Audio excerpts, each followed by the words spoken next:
สวัสดีผู้ชมนับสู่รายการถอกถามกับข้าพเจ้าแม็กส่วนเรื่องของ EP นี้เป็นเรื่องที่จะมาโอลมพูดคุยกันท่านผู้ชมถ้าว่าเรื่องบรรดาเมืองหลวงในอาเซียนแล้วจะยกเมืองหลวงที่มันใกล้เคียงกันเนาะในเรื่องของเศรษฐกิจแล้วก็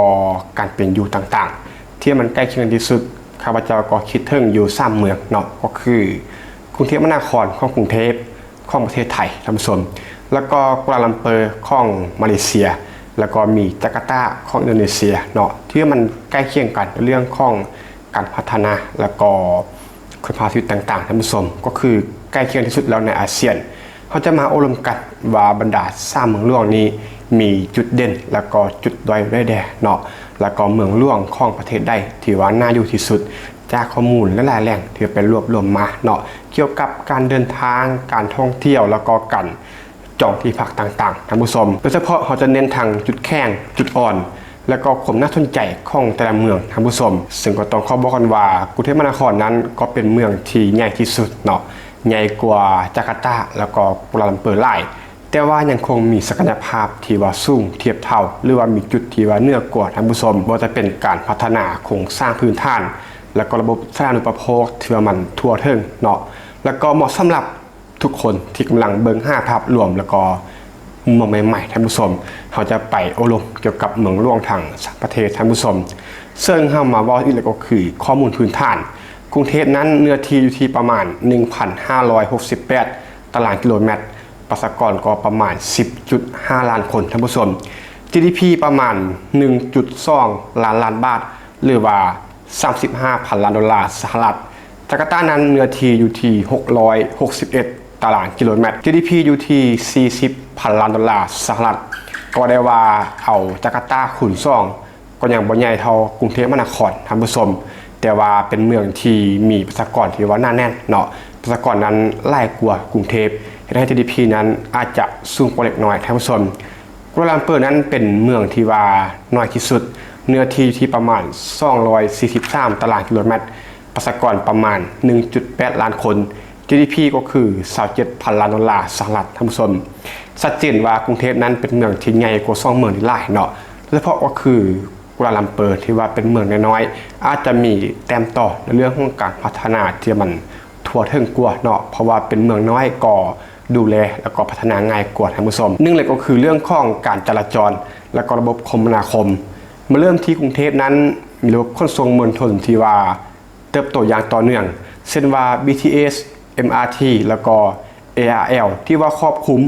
พื้นที่ที่ว่ากว้างขึ้นท่านผู้ชมการเชื่อมต่อสนามบินและก็ศูนย์กลางทางธุรกิจเฮ็ดให้ค่อนข้างที่ว่าสะดวกสบายในการเดินทางแม้ว่าจะยังเจอปัญหารถติดเนาะในช่วงที่ว่าเวลาเร่งด่วนท่านผู้ชมก็คือช่วงไปงานเนาะช่วง8 โมงหรือว่าช่วงที่ว่าหลังเลิกงานท่านผู้ชมส่วนจาการ์ตาของอินโดนีเซียนั้นมี MRT แล้วก็ BRT ที่ว่าช่วยกระจายผู้โดยสารแต่ว่าพื้นที่เมืองที่มีความหนาแน่นในเรื่องของประชากรและโครงสร้างพื้นฐานที่ว่ากำลังอยู่ในช่วงขยายตัวอยู่ท่านผู้ชมยังเห็นให้การเดินทางนั้นมีความท้าทายที่ว่ายังติดขัดอยู่เนาะส่วนกัวลาลัมเปอร์ของมาเลเซียนั้นการเชื่อมโยงของ LRT MRT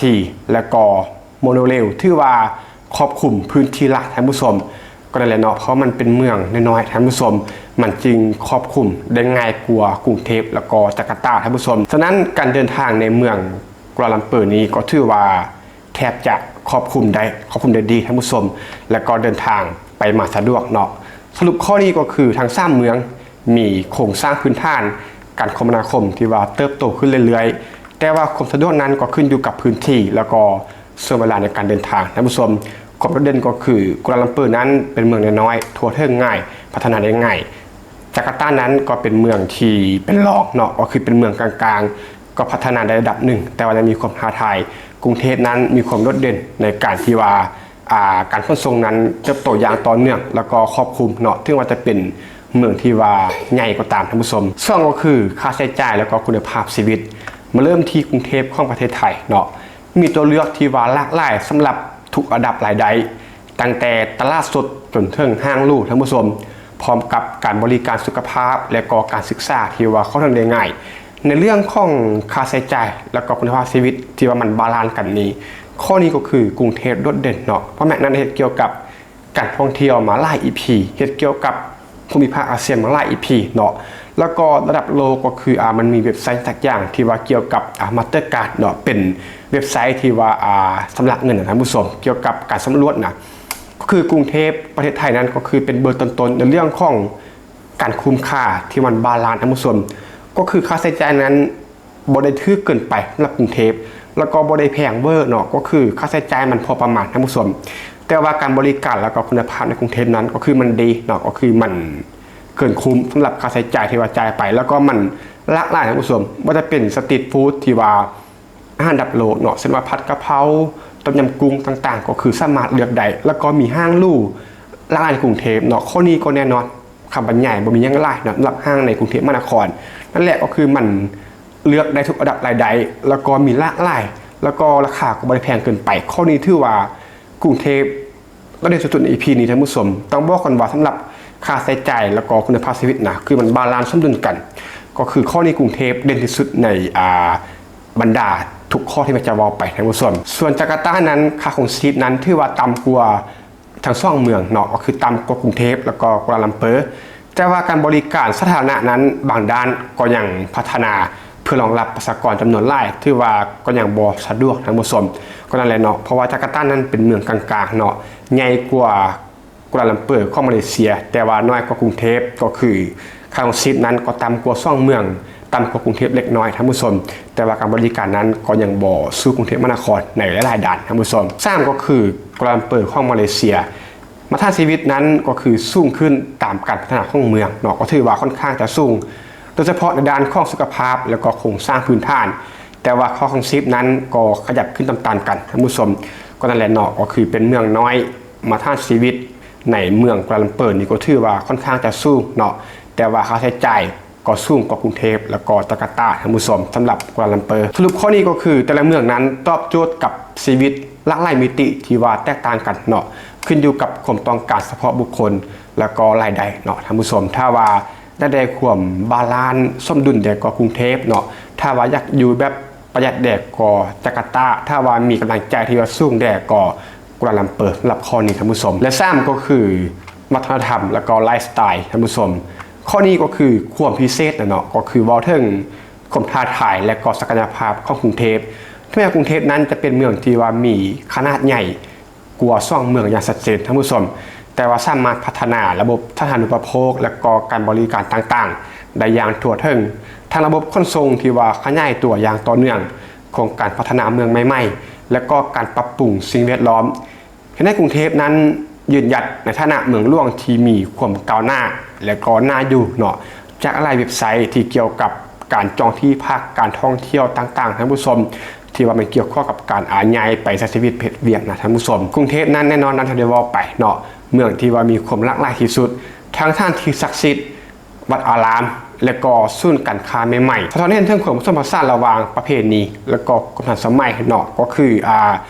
ประเพณีดั้งเดิมก็คือยังมีครบเนาะวัฒนธรรมก็เก่าวัดวาอารามที่ว่าสวยงามและก็ความทันสมัยความรู้ล่าก็มีก็คือมันลงตัวแล้วก็ปะปนกันในกรุงเทพมหานครท่านผู้ชมส่วนจาการ์ตาของอินโดนีเซียก็คือเป็นเมืองที่ว่ามีเอกลักษณ์ทางวัฒนธรรมเช่นเดียวกันท่านผู้ชมแต่ว่าเมืองนี้ได้มุ่งเน้นไปที่บทบาททางเศรษฐกิจเป็นหลักท่านผู้ชมอาจจะบ่ได้รักษาวัฒนธรรมคือกับประเทศไทยเนาะก็คือมีวัดวาอารามที่ว่าเต็มตัวเมืองเนาะเพราะว่าจาการ์ตานั้นก็เน้นเป็นเรื่องของการพัฒนาเศรษฐกิจหลายกว่าท่านผู้ชม3ก็คือกัวลาลัมเปอร์ของมาเลเซียเป็นเมืองที่เต็มไปด้วยวัฒนธรรมที่ว่าผสมผสานกันระหว่างงานไซน่าทาวน์ท่านผู้ชมแล้วก็ลิตเติ้ลอินเดียแล้วก็แหล่งช้อปปิ้งที่ว่ามีชื่อเสียงเนาะก็เป็นเมืองที่เศรษฐกิจโอเคแหละก็คือมันเติบโตท่านผู้ชมแต่ว่ามันก็มีวัฒนธรรมต่างประเทศที่ว่าเข้ามาเนาะอาจจะบ่ได้เป็นวัฒนธรรมที่ว่าโดดเด่นคือกับวัฒนธรรมไทยหรือว่าจาการ์ตาท่านผู้ชมสุดท้ายก็คือสิ่งแวดล้อมแล้วก็ความเป็นอยู่ท่านผู้ชมแน่นอนเนาะกรุงเทพปัจจุบันแม้ว่าจะมีปัญหาเรื่องของมลพิษแล้วก็ PM 2.5 แต่ว่ารัฐบาลนั้นก็พยายามในการแก้ไขผ่านการพัฒนาส่วนสาธารณะและก็ระบบการจัดการกับสิ่งแวดล้อมอันนี้ก็ถือว่าเป็นเรื่องใหญ่ที่ว่าถกกันในสภาเนาะเกี่ยวกับเรื่องของปัญหามลพิษแล้วก็ PM 2.5 ซึ่งก็บ่นิ่งนอนใจท่านผู้ชมจาการ์ตาก็คือความท้าทายด้านน้ำท่วมและก็การสุดตัวของแผ่นดิน ก็คือเป็นเรื่องใหญ่สำหรับจาการ์ตาส่วนกัวลาลัมเปอร์ก็คือได้เปรียบในเรื่องของภูมิประเทศที่ว่ามีคุณภาพจากอากาศที่ว่าดีกว่าแต่ก็ยังเผชิญกับปัญหาหมอกควันจากไฟป่าในภูมิภาคเป็นครั้งคราวเนาะแต่ว่าอาจจะบ่หนักทอมลพิษ PM คือกับกรุงเทพแล้วก็ปัญหาเรื่องของน้ำท่วมแล้วก็แผ่นดินคือกับจาการ์ตาเนาะในข้อนี้กัวลาลัมเปอร์ก็ถือว่าเบาที่สุดท่านผู้ชมสรุปข้อที่4ก็คือปัญหาสิ่งแวดล้อมนั้นยังเป็นโจทย์ใหญ่ของทุกเมืองและก็ต้องการความร่วมมือระยะยาวนอกจากนี้ในภาพรวมกัวลาลัมเปอร์นั้นก็ได้เปรียบในฐานะเมืองที่ว่ามีขนาดที่ว่าน้อยกว่าหลายเนาะถ้าเทียบกับจาการ์ตาแล้วก็กรุงเทพมหานครท่านผู้ชมเห็นให้การพัฒนาโครงสร้างพื้นฐานและก็การจัดการนั้นมีความคล่องตัวและใช้เวลาที่น้อยกว่าเมื่อเทียบกับกรุงเทพและก็จาการ์ตาซึ่งเป็นจุดแข็งที่ว่าน่าสนใจสำหรับกัวลาลัมเปอร์ท่านผู้ชมสรุปปิดท้ายก็คือทางกรุงเทพจาการ์ตาและก็กัวลาลัมเปอร์นั้นต่างก็มีพัฒนาการและก็เอกลักษณ์ของตัวเองการเลือกที่ว่าจะอยู่ใน3เมืองที่ว่าเมืองใดเมืองหนึ่งเนาะเขาขึ้นอยู่กับความต้องการที่ว่าให้ความสนใจกับจุดใดเช่นว่าเรื่องค่าใช้จ่าย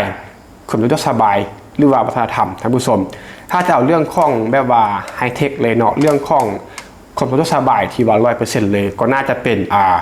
กัวลาลัมเปอร์ของมาเลเซียเนาะถ้าว่าจะเอาเรื่องของบาลานซ์ค่าใช้จ่ายบ่ทึกบ่แพงแต่ว่าการบริการมีความหลากหลายวัฒนธรรมความทันสมัยห้างนู่นต่างๆที่ว่าครบจบก็เป็นกรุงเทพเนาะถ้าว่าจะเอาเรื่องของค่าใช้จ่ายที่ว่าบ่ได้สูงหลายเนาะแล้วก็บ่ได้ต้องการความทันสมัยขนาดนั้นก็จะเป็นจาการ์ตาของอินโดนีเซียท่านผู้ชมนอกจากนี้ถึงแม้ว่ากรุงเทพนั้นจะมีขนาดใหญ่กว่าจาการ์ตาและก็กัวลาลัมเปอร์เนาะดังที่เราได้กล่าวไปก็คือใหญ่กว่าหลายแต่ว่าระบบสาธารณูปโภคและก็กับบริการต่างๆเรื่องของโครงสร้างพื้นฐานนั้นกรุงเทพนั้นพัฒนาหลายอย่างต่อเนื่องและก็ครอบคลุมทุกพื้นที่เนาะให้ความสำคัญและก็ในตัวเมืองและก็ปริมณฑลของกรุงเทพมหานครท่านผู้ชมทางการระบายการขนส่งมวลชนและการพัฒนาเมืองใหม่ๆอย่างเช่นศักยภาพและก็การบริหารจัดการเมืองใหญ่ที่มีความท้าทายสูงได้อย่างมีประสิทธิภาพของ